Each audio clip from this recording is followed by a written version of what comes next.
Ireland is in the grip of a housing crisis. It's big news here. Rents are sky high and the situation is getting worse by the day. Finding an affordable place to live is a nightmare, especially in cities like Dublin. People are struggling to make ends meet, and the dream of owning a home seems more distant than ever. This isn't just about numbers, it's about real lives. People are being forced to make tough choices, sacrificing basic needs just to keep a roof over their heads. Young people can't afford to move out. They're stuck living with their parents or in shared accommodations, unable to start their own independent lives. Families are crammed into tiny apartments. The stress is unbelievable. Overcrowding is leading to mental health issues and strained relationships.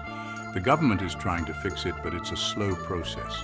Policies are being implemented, but the impact is not being felt quickly enough, and people are losing hope. The wait for affordable housing seems endless, and many are beginning to feel that the system has failed them. They're angry and they want answers. Protests are becoming more frequent, with people demanding immediate and effective solutions to this growing crisis. The roots of this crisis run deep, stretching back decades.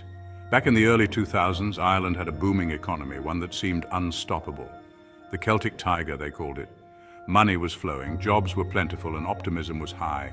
Houses were being built everywhere, in cities and towns alike, as if the good times would never end. Then came the 2008 financial crash, a global catastrophe that hit Ireland hard. The boom turned to bust. The construction industry collapsed almost overnight, leaving projects unfinished. And suddenly, there weren't enough houses to go around. The demand far outstripped the supply. But that's not the whole story.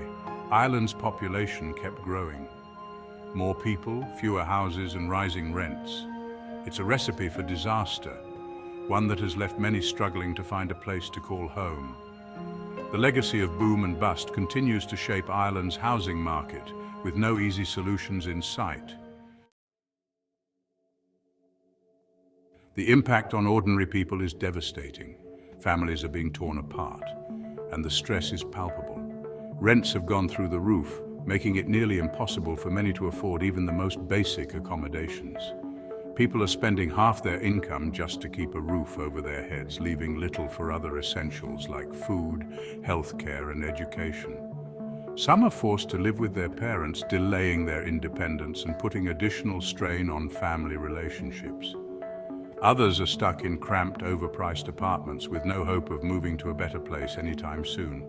It's not just about money either. It's about stability, about putting down roots and building a future. About having a place to call home, a sanctuary where they can feel safe and secure. The housing crisis is robbing people of their dreams, their aspirations, and their sense of belonging in their own communities. Section 4. Finding a way out. So, what's the solution? It's complicated. We need to build more houses, lots of them, and they need to be affordable. That means tackling the rising cost of construction and cutting through red tape. But that's not enough. We also need to help renters. Rent controls could be an option, or maybe more security of tenure, so people don't live in fear of being evicted. Section 5, a roof over every head. Ireland's housing crisis is a complex problem. There's no easy fix, but we can't ignore it. Everyone deserves a safe, affordable place to live. It's a basic human right.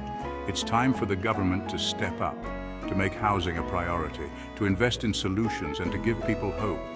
The future of Ireland depends on it. Thanks for watching. Remember, like and subscribe. Cheers.